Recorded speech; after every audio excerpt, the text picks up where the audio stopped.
Hey, babies. Hey, babies. Hey, babies. Hi, everyone. Happy Wednesday. No practice today, everybody. I get to stay out of the heat, Callow. What do you think of that? You get to stay out of it. I don't. So you enjoy the AC. Yeah. Callow's on, what are you, marathon 3 of your reboot of marathon running now? Yeah, this will be 3 in a row. I did Marine Corps last year, Jim Thorpe in the spring, and then doing a Marine Corps again this year. We're You in said it's week. the 50th anniversary of that? Yeah, so it's a big That's deal. cool. They actually eliminated. They actually do a 50K alongside the marathon. They actually eliminated that this year for like extra demand because it's a bigger deal this year. So yeah, 50th Marine Corps marathon. So I will be running that again, and I think I'm in week 5 right now. It's like I want merch from that, but I've never run a marathon and won't run one. So I feel like maybe I haven't earned it. They need spectator merch. That's what they need. Like I was there or something Yeah. like that. I So watched people run in the right. 50th Marine Corps Marathon. I Yeah. think that would sell. Actually, that's a Yeah, good one. Get those maybe. guys. Get those guys who make bootleg T-shirts. That stuff. Get That was them a out crazy there. day. I went down to root you on in Georgetown and then later called a Hail Mary. That was That's the right. same day. That was That day is like literally unforgettable for me in terms of like start to finish, literally from that morning on. So yeah, yeah. I will never forget the Hail Mary because that was just a fun day overall. So yes, and I appreciated that. You can't do it this year because you're in Kansas City on Monday night. So that's not Oh, going is to that happen. right? Yeah. Well, not if we're leaving Sunday afternoon, playa. I might be able Okay. to come down and All say right. hi. We'll see. All right. Well, because I was looking at it as maybe I want to go to Kansas City. I haven't decided that yet, actually. So because that's one that you always tell me I need to go to. So That's I a was great one. yeah. We got two like bucket list places if you haven't been to them: Green Bay and Kansas City. Arrowhead and plus, like if you're going to do it now because we're not going back there in 8 years, and Pat Right. Mahomes won't be the quarterback anymore. So if you want to go see the Chiefs at the height of their powers, and you want to see Arrowhead and you want to see us play there. This is the year to go. So you should do it.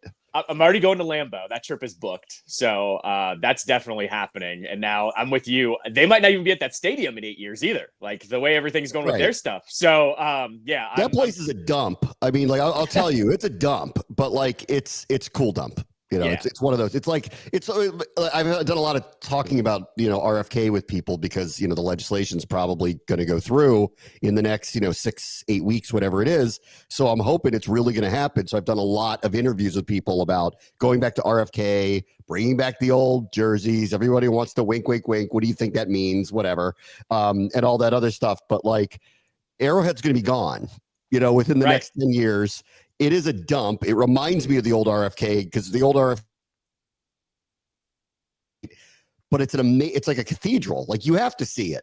And this is the year to do it because you're right. It will be gone probably within 10 years, probably before they go back there and play there again.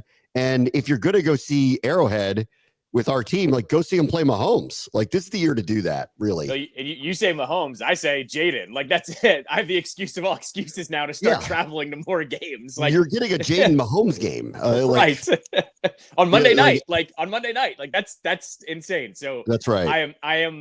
I have it circled. I don't know if I'm going yet. I also, is it wise for me to fly after running a marathon? I don't know yet. So I need to do some research on how I'm gonna feel and if that affects anything, and we'll see. But it's on the radar for sure. Yeah, you don't want to be in 28B for that plane ride out to Kansas City.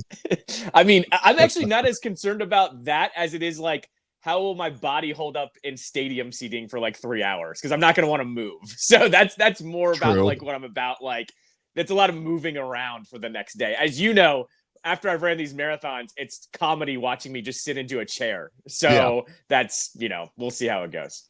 Okay. Let's see. Jaden, who's he going to be throwing the ball to? Hopefully Terry. Latest report is this.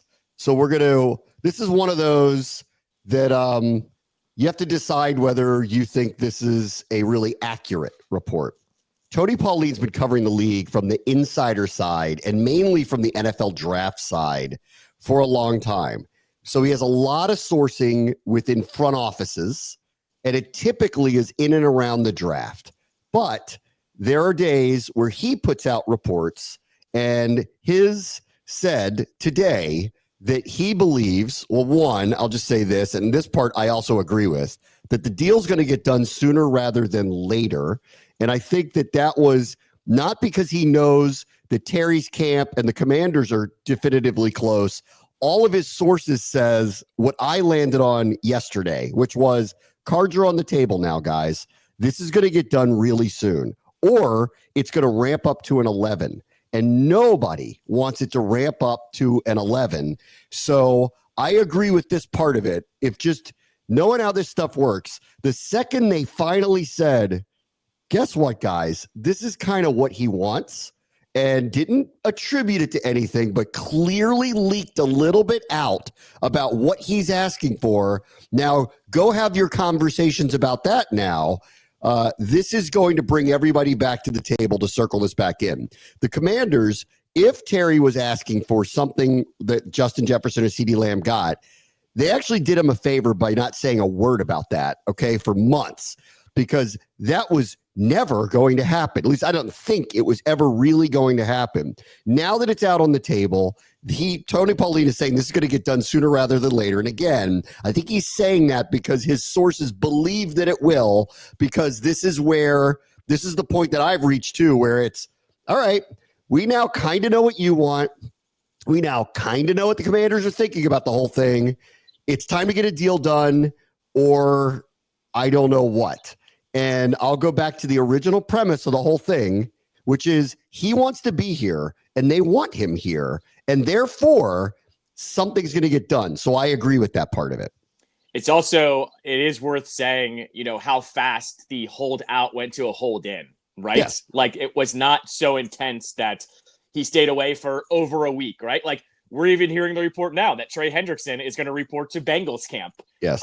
Just for the hold in part of things. So the other part about all of this is, like, the animosity wasn't so high that he's, ignored the team. Also, it is worth saying, like, as much as after the Eastern Motors, shoot, as much as he voiced his disappointment, there was not anger, after that shoot, right? No. No. It was just mostly business related, and he kept reiterating he wants to be there and he wants to retire there, and that his wife and him, have moved here and all that. He was in the area. All the makings of this have been that it's not going to be toxic. So I'm not surprised that the report is saying sooner rather than later. But push comes to shove, we haven't heard anything yet either. So I will just lay that out. It's felt like something's been close for a while, or at least there hasn't been that huge gap yet. Then a report comes out that the numbers aren't there. So I don't know. Like, I don't know who to believe at this point. I just know it feels like the whole time it's going to get done sooner rather than later. And none of us are going to be worried until it's, the week before the season and it's not done, I guess is really what it is. Now, the other thing that Tony Pauline said in his report was this Cortland Sutton deal is a comp, right? And it's enough of a comp that he believes through his sourcing that the deal that Terry's going to end up getting from the Commanders is going to be something a little bit above that, but not far above that. And I do believe it should, in my opinion, I do believe that Terry's deal should be surpassing this one. But I also don't believe, this is why they don't have a deal. I don't believe it should get up to the stratosphere numbers of Justin Jefferson, CeeDee Lamb, Jamar Chase. So I this, like, I want to be, again, I said this yesterday, I want to be very careful about this because Terry McLaurin's had a much more consistent career than Cortland Sutton has. But if you go look at what they did, and the comps are they are very close because of age. They're the exact same age, because of situation where they both had very good rookie quarterbacks with very, very good offensive coordinator, offensive minds in turnaround situations, and all of this. And the targets are almost the same. The catches are almost the same. The stats are almost identical, with the one exception of Terry had a lot more touchdowns last year than Sutton did. The numbers are so close that, like, that deal, can only imagine from Terry's side, isn't good, right? Like, isn't good because it is a real clear, at least for a year, comp. But I want to be very careful here because Terry had 5 straight 1,000-yard seasons, and he's had a quarterback situation for most of it that is not good. The best way to put it, not good. And we know that, and I also know that there's a bump for Terry McLaurin in Washington is not Cortland Sutton in Denver. Cortland Sutton's a very good player who's going to have a nice career in Denver. Terry McLaurin is going to be someone whose name is going to get put up in the Ring of Fame. Okay. And so there's a big difference here in terms of meaning to franchise between the two players. And for those reasons, I believe he should get more than Cortland Sutton. However, like that comp, and the second that thing came out and everybody said, he's not Cortland Sutton, I'm like, I agree with you. He's not. But statistically, if we always do the blind resume thing, he kind of is. So so I think the rubber's going to meet the road here. And I don't think that Sutton signing helped him all that much if he's still trying to get to a certain number. But the Pauline report basically was that comp is real right now. So we'll see if that plays into everything. The one thing I'll say on this deal, if the number is a little bit higher than Sutton, I do wonder if they tack on like an extra year to make him happy. Because I think if you commit to that number, it's a little bit easier to swallow. Or you make it one of those years where, it's a dummy year where you can cut him, or it's a mutual option or something like that. I wonder if that satisfies him or his agent at all. The one thing I will push back on, and I know, I've been pretty good at kind of counter arguing of what I think his agent and he are thinking, is they are going to point to that and go, yeah, Cortland Sutton didn't have, a good quarterback for all those years, then had one last year. Do you see our numbers and who was throwing the ball to our guy? Yeah. Like the 17 quarterbacks that were throwing to us and he still gets 1,000 yards every single year. I think there is an argument to be had there because they're going to say he had Russell Wilson throwing him the ball. Like how did his numbers not at least grow there? I get it. Bo Nix is good, but they're going to make the argument of we haven't had good quarterback play either. And look at our numbers compared to that. I do think what this does, though, is this does bring the price down no matter what because of the age and of the season they both had last year. One season does not make you, right? And that's why Terry's going to make a little bit more. But I think we finally have the floor and the ceiling now. And you have to meet between those two numbers. That's right. And as I said, too, I still keep pointing out to, do you tack on an extra year to make them happy, to put that number up? And I went and looked it up. Do you know how many wide receivers that are 34 and older in the league are? Do you know how many there are at this point that are active 34-year-old receivers that aren't just like number 5, number 6 receivers on a team?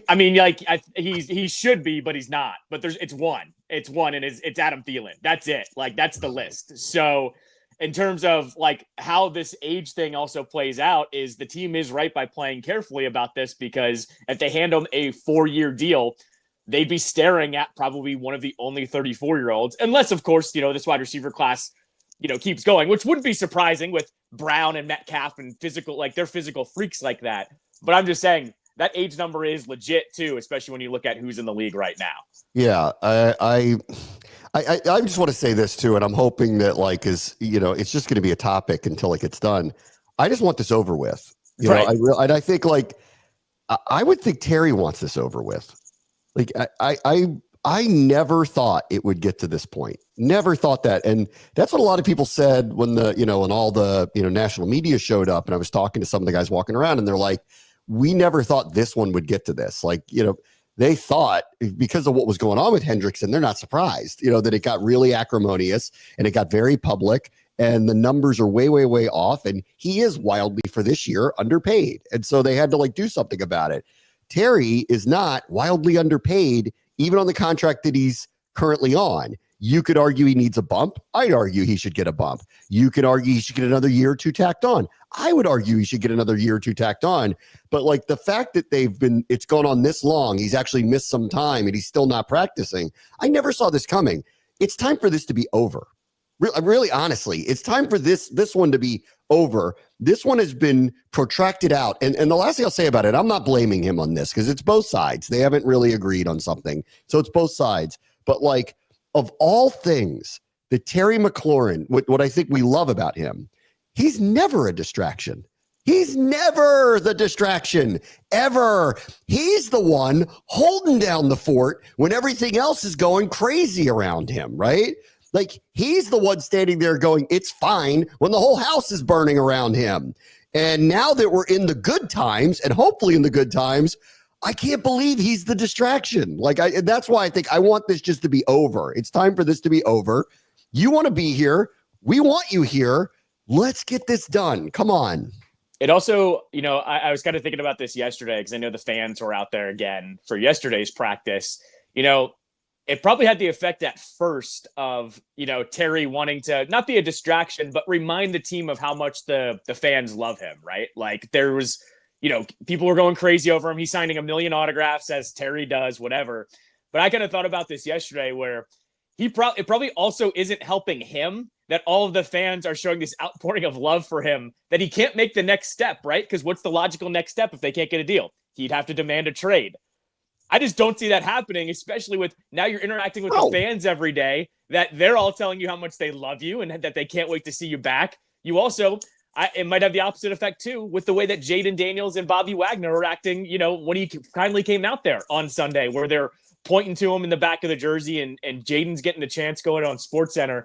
That's what's also kind of an interesting part about this. It's not like this is a player that, is an also-ran, essentially. Like, I kind of look at it like this. Trey Hendrickson's doing what he has to do in Cincinnati, right? Like, he's getting paid $15 million, should be at least doubled, probably, at least for this year, right?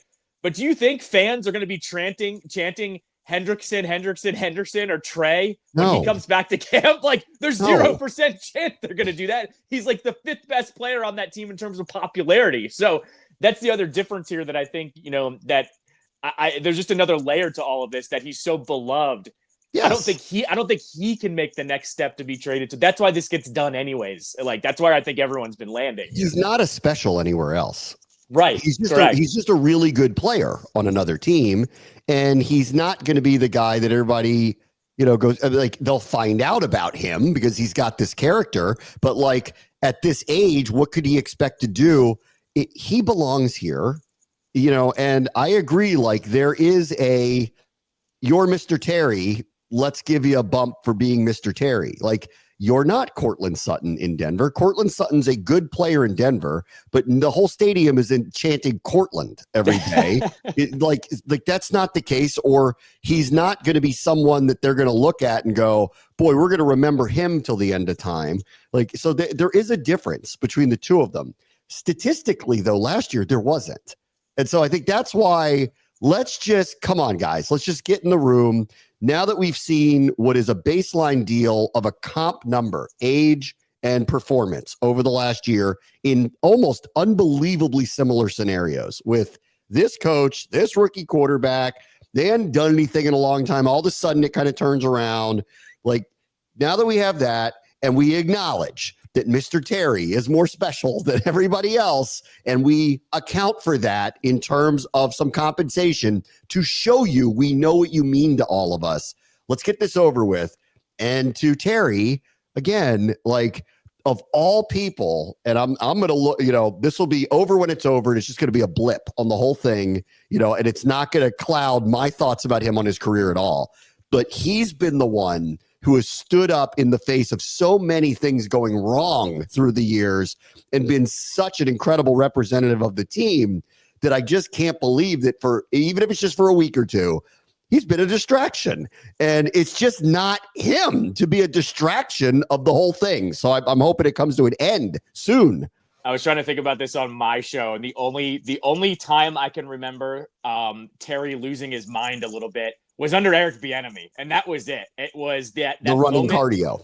Well, running cardio, and I pointed that out, but he was the first one to show the cracks in the foundation that year. Remember in training camp, yes. the like sticking up. Who was he sticking up for? I don't even remember. He was sticking up for one of the other wide receivers, and remember he didn't get in a fight, but he was trying to pull someone off of someone else.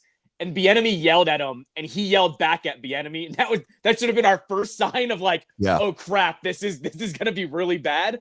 But that was it. Those were the only 2 moments that I could remember where he said something where it wasn't even out of line both times, where it was like, oh, he's piping up a little bit more than he normally does. And we've now come to find out Eric Bieniemy apparently was just hated by everyone from day one. So like, that's not surprising that ended up happening. But the running cardio thing and that's it. And both of them were very much justified. It's not unlike John. John didn't really have those moments either, except when he said, I'm tired of this, after the Giants game, right? Like, yes, they both have been were very model citizens. And this is why I think everyone's a little uncomfortable is the word. Yeah, that was as wonky as McLaurin gets. Right. Which tells you. Was just like, and it must have been 100 times worse. Yes. Because right. it rattled him of all people. And I listen, I was there that day when he it was during an OTA, and it was a pretty I don't remember who it was. It was a pretty over aggressive hit on somebody. And McLaurin was like, hey man, I was like, right. It's May. Like, what are you doing right now? And Bieniemy was like, let them police themselves. He's like, excuse me? Like, I'm the captain of the team. I'm not going to let this happen. And then there was the other one, the Bills game, week 3. Oh, that's right. That's right. That's right. They got blown out, right? They got blown out by the Bills, but they were 2-1 at that point. And the Bills are, Super Bowl contenders. What's the big deal, right? You just had an off day. Nope. He was basically like, we got to figure out whether we actually want to be a good team or not, which that day I went, oh no. That's what I went. This is going to go really sideways this year. I believe the quote was, we need to figure out our identity. And I was like, week 3? You all have to figure that out? That's crazy. Week 3, and they were 2-1 at the time. They were 2-1 at the time. And I went, and they lost to a Super Bowl contender. Like, so what? And he raised the alarm. He was basically saying, we knew in training camp too. They hated Bieniemy in training camp. It was so obvious. Anyway, I hope this gets done soon. All right, a couple of things that are going on around the league. I'll get back to the Commanders in a minute. I saw this. And this is something to flag and watch here over time. Malik Nabers is a freak. And, we're going to be dealing with him for a long time. But he missed some time in the early in the spring, which I never think is that big of a deal. And then he's missing a little bit of time. He's like day to day here in the summer. And he went on, I think it was with Kay Adams, but somewhere. And he went on and he said, I've had a toe injury that's followed me from college. And he described it as, it's like a mosquito. I just can't get rid of it. Like, it's just a mosquito bite. It's always kind of there. But as you saw, and as I have throughout my career, college and the pros, I've played through it. And then Brian Daboll acknowledged it too and said something like to the effect of, it's a big mosquito bite. Like, we just can't figure out how to get rid of it. And this is something to remember and mark down. And I really hope, I am never, rooting against really great players, because he could be Jamar Chase. Like, he's got the ability to be one of the greats in the league, and he won't get there if he never gets his foot healed. So this is something to watch here, because he's going to be someone that we're personally going to have to deal with twice a year, at least for the next few years, if not beyond. And he could be like, after his rookie year, I went, there might not be a better receiver in the NFL other than Jamar Chase than him, because he's ridiculous. Like, you can't cover him. And this, I'm just flagging and hoping for his sake that this is not something that's going to shorten his career. Because when he said it, I went, uh-oh. Like, if his speed ever gets marginalized, he becomes a regular player. Yeah, and I think with him too, like, as somebody that's now starting to research for fantasy purposes, the jokes about his volume are insane, because everyone's pretty much saying Russ is going to look his way every single play at this point. And you know how this works, though.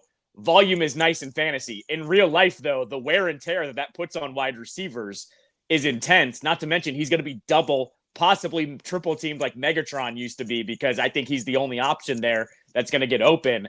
That's the other part of this that worries me, is that, like, he's going to get targeted 10, 12 times a game easily in that offense. That's where it compounds for me. It's one thing to say that you've got a lingering injury, but it's another when you are the guy that this offense is depending on to actually be any kind of productive. And Russell Wilson's not stupid either to start the season out. He knows if they're going to win games, it's going to be to get him the ball. That's a bad combination when you have a lingering injury like that and you're looking to get targeted over 10 times a game. So I'm with you. Like, he's a special. Like, it took me to that first game we saw him last year in week 2 where I was like, oh God, we have to deal with this guy for 10 years. Like, he was insane. And that was week 2. So I'm with you. I hope this is going to be fine. But a toe injury, and you know how this works too, that's such a lingering thing that if you don't figure it out, I don't know what you do there. You might just be living with career it. Is what it will do. And so hopefully I'm hoping for him that's not the case. And Jaden's probably keep your toe intact because in a few years we're going to try to get you. So anyway, there is one other thing. This has become the norm in the NFL cycles now. There are trades that occur in training camp now. That's become a thing where we did one last year. We had a surprise. Jahan Dotson was traded last year in training camp or at the end of training camp. And so ESPN did a piece, Seth Walder did a piece where he put 5 trades he thinks make sense to him now among people that you might think about. And one of them that he brought up, considering we're playing the Giants in week 1. So, boy, they've had some bad news here. Andrew Thomas has been missing time. Malik Nabers has a foot injury that's keeping him in and out, toe injury. And now we got this one. And this is rubber meets the road somewhere along the way here. Of the 5 trades he put out there, he said the Giants should move Kayvon Thibodeau now because he has an extremely affordable. He's got 2 years left on his deal. He's got an extremely affordable number this year because he's on the rookie contract. And then what is a totally reasonable number in the second year, it's 1.1 million base salary. This is ridiculous. And then it's 14.6. And as you know now, teams don't want to trade for people if they have to pay them and give up the assets to do it. Well, in this case, you don't have to pay Thibodeau immediately. And Walder thinks that the Giants could recoup probably a second-round pick for him or something in that neighborhood because his numbers haven't been what I think they thought they were going to be. He can't get really a first-round pick, but because the money is so affordable that somebody might come along and go, all right, I'll give you a second round pick because I'm only paying him $15 million over 2 years. And then we're going to find out if he's what we thought he was. And he's got him earmarked to Green Bay because, not unlike Washington, we could probably use somebody like this. And Green Bay similarly could probably use somebody like this. So I thought that was a pretty good thought. Thibodeau getting traded now, as opposed to waiting through the year when they already have Abdul Carter and Brian Burns and they're committed to those two. He's getting traded no matter what because he's not getting paid. So this made a lot of sense. And I'm going to keep an eye if Kayvon Thibodeau does get dealt here in the summer. Yeah, I mean, the thing is, in the NFL, these types of trades are not good for morale. That's the problem, I think. There's a difference between when you do that trade in baseball with 2 postseason runs instead of just making the trade in the NFL. You and I talk about this quite often about how the NFL is just a different animal. You can't actually tank in the NFL. There's just too much work that goes into it. And I know the Giants probably won't be as bad as they were last year, but they also probably will be playing for a draft pick at the end of the year, no matter what that ends up looking like. I mean, they already picked their quarterback of the future, whether he turns out to be good or not, whatever, but they already did do that. Sure. So most of the teams that tank are looking at the Arch Mannings of the world and they're going, I want to try to get to him. Right. And then you find out too in the NFL draft, there's no certainty. There's no Arch Manning isn't LeBron James where he's definitively going to be the number 1 pick. We did this with Tua a few years ago and he didn't even go number 1. Right. So, I mean, I'm not saying they're tanking by any means, but I also think this is one of those moves that that tanks morale, whether you say it's a business decision or not. So I don't know. That's a bbig enough name. I would actually say it probably won't happen now. I'd say it happens at the trade deadline because we've seen more and more trade deadline deals now, more than ever, in the last couple of years, that maybe then when the record is bad, they go, look, we're going to cut some assets here, and it looks a little bit better. He's going to have more than 1 or 2 sacks, though, at that point. For that to work, he has to be having a pretty good season. So, and if he's not, then it gets real tricky. So we'll just have to see. But I thought that was a good name to keep an eye on because there's just no way they're paying Burns, him, and Carter. I mean, that won't make any sense. Yeah. So moving him makes sense to me. All right, let me take a quick break. Brad Watch the show is on 630 at Sports Capital.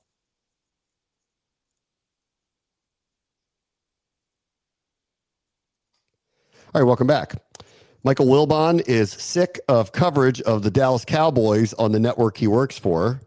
I think he better get used to it because I'm not sure why they move the needle the way they do anymore, but they do. The Lakers move the needle because they do. There are certain things like college basketball isn't as popular anymore, but when it was at the height of its popularity, every other segment was Duke. when the Yankees were the baseball's at the height of their popularity. Every other segment's the Yankees, win or lose, right? So that's the good and bad of being on teams like this. I would say to Michael, I agree with you. Like, I actually more and more, I'm looking at their roster and I'm going, I don't see it actually. Like in our division, I don't see it. I don't think it's going to go particularly well this year. And if they're middle of the road, then I guess we'll just see how they react to it. But if they crater, then I don't, and that could happen. Like, then I don't know where it's going to go. And in the meantime, they are going to get a preponderance of coverage. So where are you on that? With ESPN spends too much time talking about the Cowboys these days. I think at times he's right. But for a lot of other times, it's truly warranted because they have an owner that talks. Like this league, you can't name 25 owners, right? Like the casual fan, I don't think I could name 25 owners, to be quite honest. But they have the most popular one. He opens up training camp by, saying he doesn't want to pay their star player because he could be hurt, which is preposterous. Like that's the stupidest thing I've ever heard, right? Then his son, who's supposed to be a part of, inheriting the team, says he's the one running the contracts. Like, look, we lived this. We just weren't as good as they were, where this franchise would do a lot of stupid things and sometimes it'd sink through and make its way up to the national level. A lot of times it didn't because the team just wasn't good. They're good and they make these things happen. It's warranted, I would say, 60% of the time. 40% of the time, it is absolutely overblown. They don't need to be talking about it. But as you said, they're a brand. They're the most popular team in the league, whether we like it or not. And to Wilbon's point, I see why you're sick of it. But I would say 6 out of 10 times, it's because it's warranted and Jerry says something stupid, or their own stars or their own players say something as well that we kind of have to talk about in a league where we don't get a lot of that. Listen, stars move the needle. Jerry's a star. Yep. Or like take Dion. Dion, same thing. Like Colorado's not winning the national championship. Right. Like, they're not even coming anywhere close to it. But we spend a tremendous amount of time talking about them because he's incredible on the microphone. And they're good enough to warrant it, right? They're still good enough to warrant it. And in the case of the NFL, any team's good enough to warrant it. And Dallas does have enough players to warrant it. I'll see what happens with Micah as we come down the stretch here, because like, unlike Terry, where I think something's going to get done, the Micah one feels like it's heading in the wrong direction, really. We know what the market value is. It just keeps changing. What are they waiting for? Like, right. This is not a normal average one. It is, you have maybe the best defensive player in the NFL in his prime. You just got to suck it up and pay him. And I don't even understand what the negotiation is. Like there isn't one. Like Terry and the Commanders have to talk about some things and figure it out. And there's a lot of factors that go into it. Micah Parsons, like, what's the negotiation? What's the top number? Give me $100,000 more than that. Like, what are we talking about here? Yeah, like Terry and the Commanders are far off on a number, but they're talking and it's a hold in. And then you have Micah, and then you have Jerry going, oh, well, I don't know if I want to pay him because he was hurt for 6 games. He was hurt for 4, so he was wrong on that. And, he basically went into a life's not certain speech. Like, okay, that doesn't matter. You still have to pay him. Like, you know what I mean? That means nothing. Like, that's the senator who told everybody that everyone's going to die. Ooh, everyone's going to die. Right. It's just like, okay, you still have to answer the question and do your job. Like, like I get it. I'm as existential as the next guy, but like, you still have to run your franchise. Yeah. So like let's assume he doesn't die or get hurt. Don't you want him on your team? And if you don't want him on your team, don't you just want to pay him what the market value is and get it over with? I also think you like making money and you sell a lot of number 11 jerseys every year. Yeah. Like I don't get it at all. And let me tell you something. If he became a free agent, he'd be here tomorrow. Oh, I mean, yes, he'd be the highest paid defensive player tenfold. He's like, Quinn loves him and he loves Quinn. Like you would crazy to let him get anywhere near something like that. You would see the NHL deal happen for him. Something stupid like a 6 or a 7 year mega deal for a guy like that. If he ever became a true free agent, which doesn't happen in the NFL anymore. Yeah, which doesn't happen in the NFL. But no, like that's what I don't understand here too. Like, you handed the bag over to Dak, and Dak is arguably a top 10 quarterback, but he's making 60, 70 million a year. You're talking about the best defensive player in the league, or one of the best defensive players in the league, and you're BSing him around. This is why they're warranted to be talked about, because they make weird decisions and talk about weird things with their decisions. Yes. And I saw one quote where someone did ask him, why do you drag your feet on contract negotiations? They said they don't. And I'm like, I've got a lot of proof that you do. Like, so I don't, I could name all your stars you do it with. And it seems to cost you every single time. Yes. Like, that's all we're talking. We're not complaining you're not signing your stars. We're complaining about the price you're paying for them, because you can't seem to like figure out, I need to get ahead of this one. The other thing that I wish Jerry would lean into is, like, are they the best drafting team in the league? No, but they've never been outright terrible. If I was Jerry, I'd be like, well, that's what happens when you know how to pick good players. Like, that's what I would be leaning into if I was Jerry, to be like, I have one of the top 3 wide receivers in the league. I have one of the best defensive players in the league. I drafted this quarterback who we could argue is top 10, but I got him in the 4th round. Like, I would, if I was Jerry, I'd lean into, we have this problem because, I'm good at picking players. He's never even leaned into that, which is what he should do. Yes. I'm not going to do this today because I'm going to run out of time, but I'll probably do it tomorrow because we haven't had practice. And I've wanted to talk about this, which is just one of my observations of what's going on through a week of camp. And maybe they're just kind of showcasing a more pressure-based defense. But what I'm seeing in camp, like, which kind of led me to initially to be like, is the offense struggling here? Which may be the case a little bit. But the other side of it is, are we seeing what are the makings of the Dan Quinn Witt defense that was in Dallas that's coming here? Now, we don't have a Micah Parsons on this team, so that's a big difference. But I'm telling you, Callow, like, every day, more and more and more, I'm getting more and more confident about what this group is going to be. I am under no illusion, because I think they're still missing a couple of primary playmakers. Namely a big time scary pass rusher, like someone that the other team has to truly account for, whoever that may be for them. And hopefully that comes down the road. That without that, it's hard for me to picture something in the top 5, However, like, them being considerably better, a team that does get consistent pressure, has guys on the back end who are going to make more plays getting the ball. I'm buying all of that now. Like, initially I was like, they're going to be better as a rush defense because of the size that they brought in. Like, they addressed it.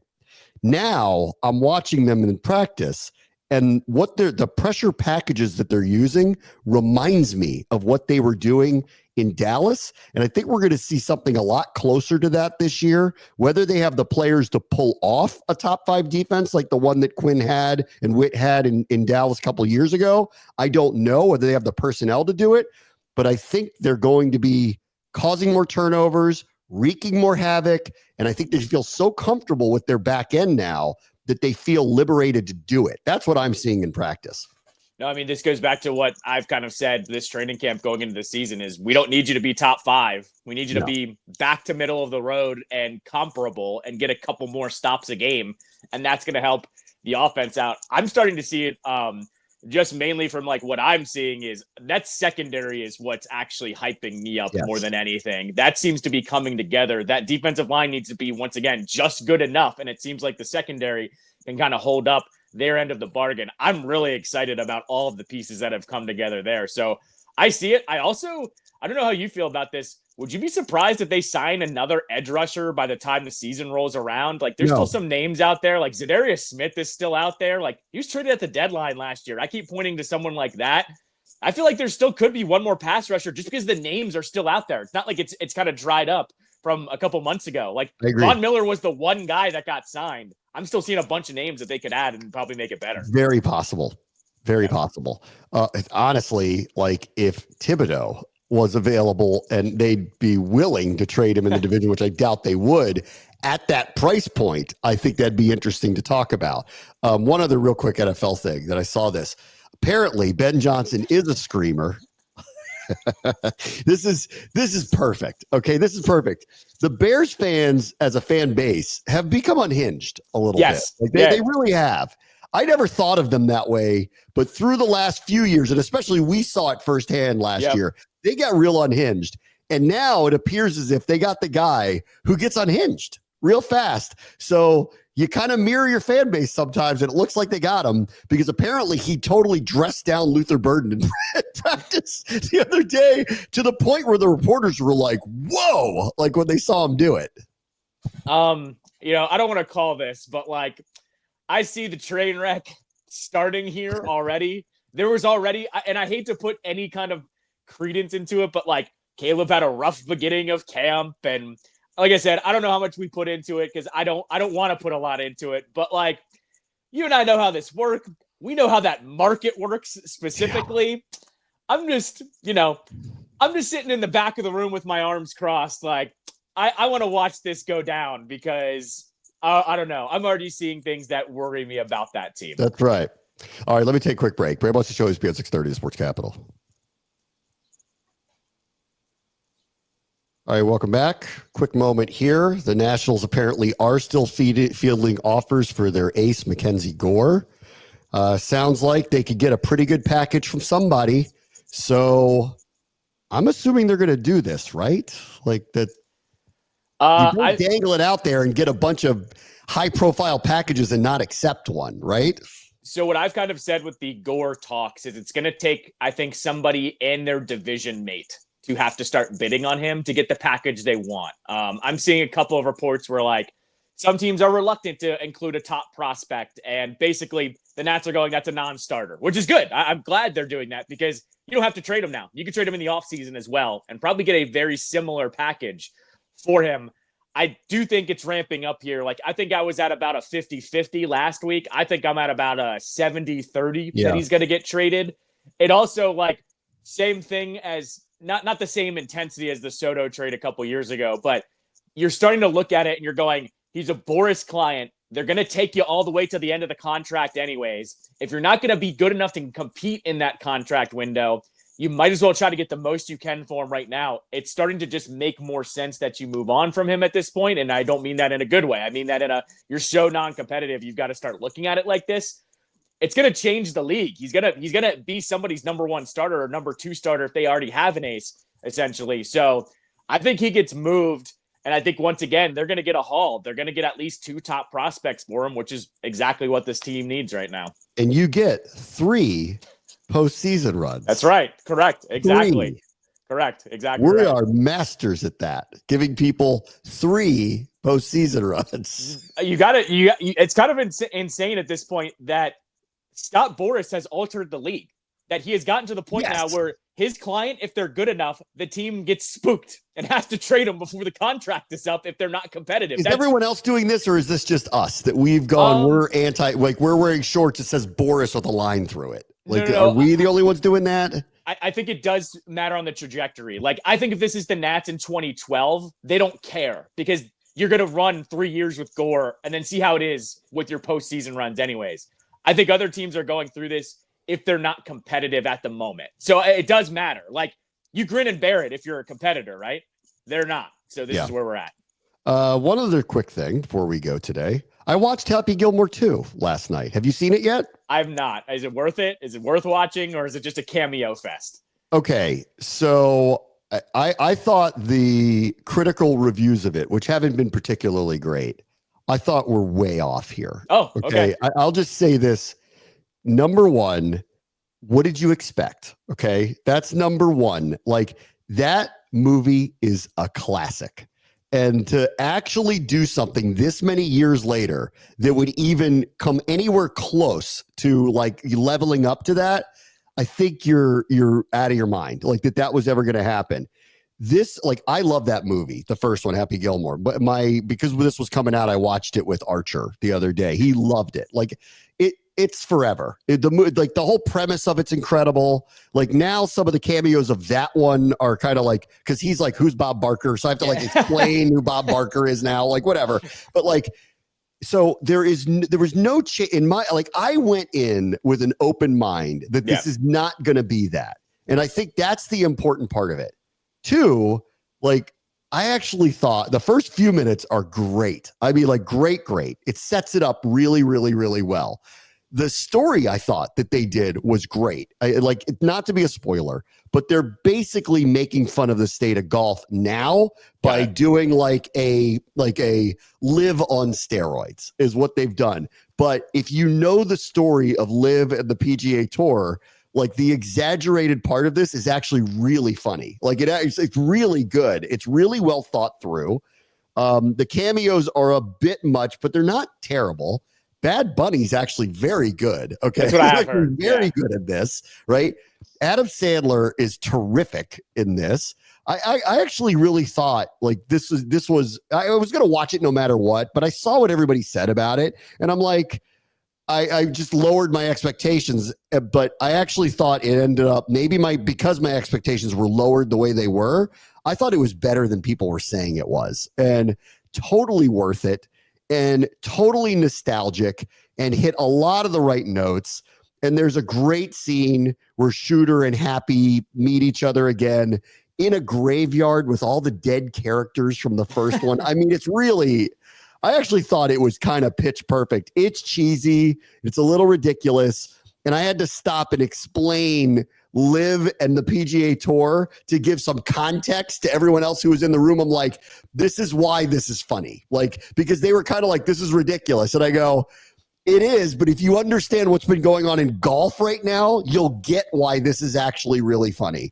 No, I mean, this also just in general, overall, like, this is not that 2000s era where like Wedding Crashers, Anchorman, Old School, like where there was a run of those comedy movies that no one makes anymore. This is what I thought too of like, is this going to translate? Because these movies don't come out anymore too. Like that's the other part of this. So I'm not surprised it's probably a little bit better than critics are saying because everything has to be a think piece now. People can't just sit back and enjoy a stupid comedy anymore. It's just silly, right? But that's what Happy Gilmore was. It's ridiculous and silly.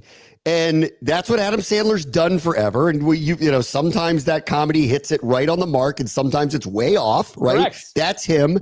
This is a classic Sandler movie. It really is. Like, I actually thought it was very good. So I'm 2 thumbs up, actually. It's not going to turn into a comedy classic like the first one. It's not. But if you love that movie the way I love that movie, it is very nostalgic. And I thought it was actually really well thought through and well done for a sequel, honestly. So I 2 thumbs up, full support. Watch it. I actually, I went to the movies last week to see Fantastic Four. That was very good. Just going to throw that out there that I actually went to a movie theater. And one of my kids went to see it and said it was good. So that was very good. Yeah. And if you're worried about like, I haven't seen all 50 Marvel movies, you're good. You don't have to see them. So like, it's totally separate. It's we tried during the pandemic to get on the timeline and we just couldn't watch all of them. So there's 50 of them. It's intense.